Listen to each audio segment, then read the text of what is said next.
Jim Paskey and Mike Egan back at Memorial Stadium in Baltimore. The Brewers take a 7-0 lead into the bottom of the 9th inning. The Brewers have 8 home runs in 2 games.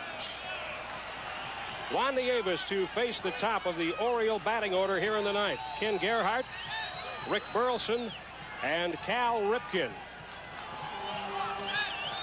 Juan Nieves has been very sharp tonight.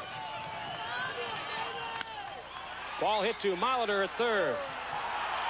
There's one away. 1 pitch, 1 out.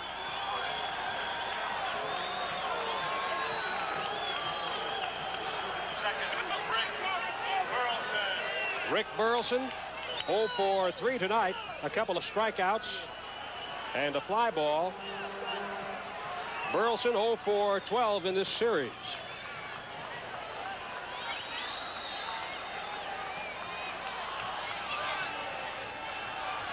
The poised Juan Nieves hit on the line to Molitor. 2 pitches, 2 outs in the 9th inning. That is the 3rd line drive of the game to Paul Molitor.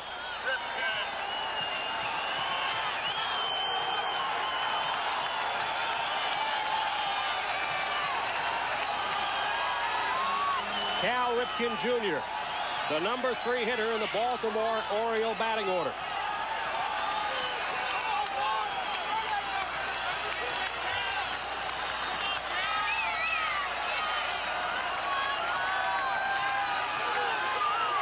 The infield is back. The outfield at normal depth. 2 outs. Nieves misses just outside. 1 ball and no strikes to Cal Ripken Jr.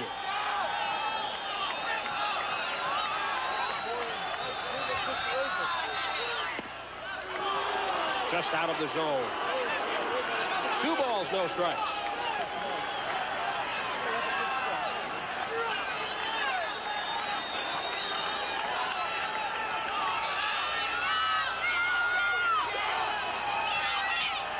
The 2-0 pitch. 3 balls, no strikes. Nieves has walked 4 Orioles tonight.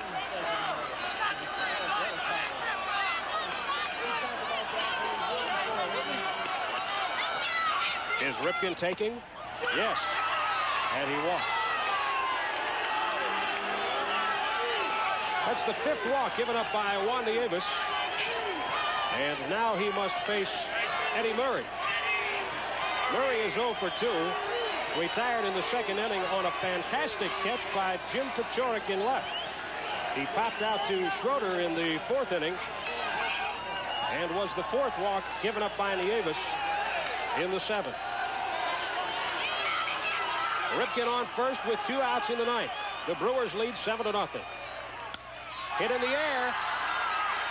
Yount makes a great catch, and Juan Nieves has thrown the first no-hitter in Milwaukee Brewer history. What else can happen to this team? Juan Nieves has no-hit the Baltimore Orioles on a great game-ending catch by Robin Yount. Juan Nieves has thrown a masterpiece, and he has been backed up by great hitting and outstanding defense. The youngster out of Puerto Rico in his 2nd Major League season has no-hit the Baltimore Orioles. It has never been done in Milwaukee Brewer history. The crowd was on its feet in the 9th inning. Juan Nieves had the support of this crowd at Memorial Stadium. This team has magic. This Milwaukee Brewer team has absolute magic in 1987. They are 9-0 to start the season. A 7-0 no-hitter for Juan Nieves. 7 runs, 10 hits, no errors for the Brewers. Baltimore, no runs on no hits. The first no-hitter of the 1987 season, but more importantly, the first no-hitter ever for the Milwaukee Brewers. There is absolute euphoria on the field and in the dugout. Juan Nieves, a young man who had a troubled rookie season. He started well, ran into trouble, admittedly got caught up in the major league lifestyle. He said, my mind got off baseball a little too much, and he had trouble in '86. He has come back in his second appearance of 1987 and no-hit the Baltimore Orioles. Nieves has 7 strikeouts in the game and 5 walks. Let's take a look at the game-ending catch by Robin Yount. He leaves his feet and makes a beauty. That catch gave that man this reaction, a no-hitter. Juan Nieves, the first man to greet him, the second man to greet him, and the third man to greet him. The entire team came out. Paul Molitor was the first. And that is fitting because Molitor and Yount have been here, along with Cecil Cooper, the longest in terms of tenure. And they greet Juan Nieves, the first no-hitter in Milwaukee Brewer history. This team is incredible. We will be back in just a moment. You're on the Milwaukee Brewers Television Network.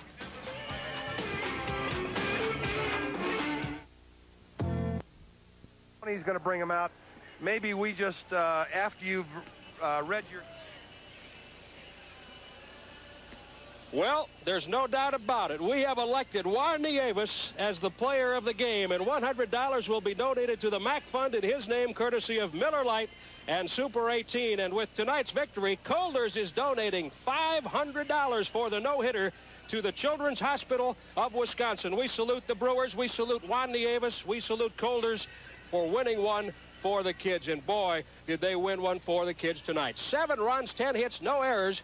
Baltimore 0-0. The Orioles committed 1 error. We are expecting Juan Nieves to come out of the Brewer clubhouse momentarily. He will be with us. Here he comes out now. He'll be joining Mike Egan, so we will be getting to that interview. We will get to visit with the star of the game, the star of Brewer history right here. Juan Nieves, the first pitcher ever to throw a Brewer no-hitter.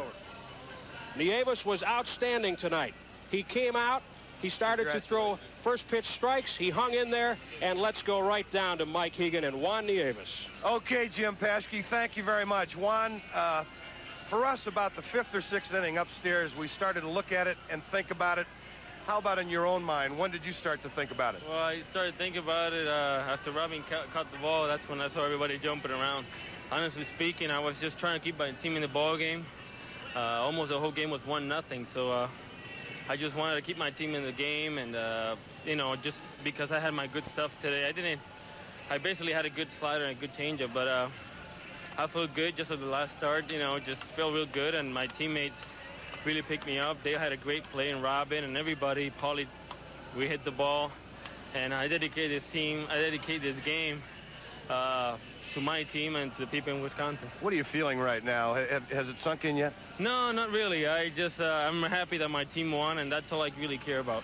You know, this is just an amazing ball club, Juan. It's a young ball club, and night after night, you're no-hitter tonight. Dale Swaim, everything seems to be falling into place. There aren't enough adjectives to describe how this ball club is playing like what you did tonight. Well, I'll tell you, Mike, we have a great thing going, and you know, we're gonna go. You know, we're gonna have our best one because we're realistic. It's a long year. But we have a great team, and everybody gels so well, and I hope nobody gets just the effect of staying healthy and doing our job, because the team gels so well. The veterans get along with the first-year guys, the second-year guys get along with everybody. It's like a family, really, and it's a good feeling. I just feel really proud of myself and proud of my team. I mean, it's a win to my teammates. You seem so calm right now. Are you going to go find a corner someplace by yourself and just give out a big, loud yell someplace? Well, I wish my mom was here. I'd probably squeeze her to death. I mean, it would probably sink in by the time I get in the airplane tonight, but I'm just, like I said to you before, Mike, I'm happy for my teammates very much and for the people in Wisconsin. What a great victory, Juan. What a way to end a road trip. The first no-hitter in Brewer history. Oh, it's my pleasure, and from our pitching staff, from Teddy and from Weggy and all the guys integrated in our team, you're going to see a few more, hopefully. They're going to be rocking in the seats at County Stadium this weekend. Oh, it'll be nice to have a good crowd there, and not only for this 3 games and 6 games going on. We need all the fans and all the people supporting us right away all year round. Thanks for coming over. Thanks for sharing it with us, Juan. My pleasure, Mike. Okay. My pleasure. Jim, that's Juan Nieves. What a night for the youngster, 22 years old, the first no-hitter in Brewer history. Back up to you. Juan Nieves said that he would like to squeeze his mother if she had been here. Watch Robin Yount squeeze the final out. He leaves his feet. And I'll tell you what, there are going to be a lot of people squeezing the hand of Juan Nieves in the coming days. We'll be right back on the Milwaukee Brewers Television Network. The Brewers have been making history since the beginning of this season. 9 wins without a loss. The 9th, a masterpiece. Juan Nieves no-hitting the Baltimore Orioles. Mike, I keep thinking of 1984 and the Detroit Tigers. They had a saying, "Bless you, boys." I think that's all I can say tonight is "Bless you, boys," to the Milwaukee Brewers. Well, you're absolutely right, Jim. You know, I had an opportunity to come down in the bottom of the 9th inning, and I was watching a part of the ball game in the locker room. Rick Manning was in there, and when Juan came out to throw the 9th, he said, if he gets this guy talking about Gerhardt, he's going to do it. And we saw the first out and then came down into the dugout, and you could almost cut the tension with a knife down there. There was no loud screaming or yelling. It was very, very quiet, just a kind of an individual, come on, Juan, come on, Juan. And then when Eddie Murray hit that ball, everybody was screaming at the top of their lungs for Robin to go get it. I got a good angle on the ball down there, and when it was hit, I didn't really know if Robin was going to get to it or not, but you know what Robin's like. He's a great athlete, and he gave it his all and came up and made that fantastic catch. What a way to end a ball game, and what a way to end a no-hitter with a catch like that.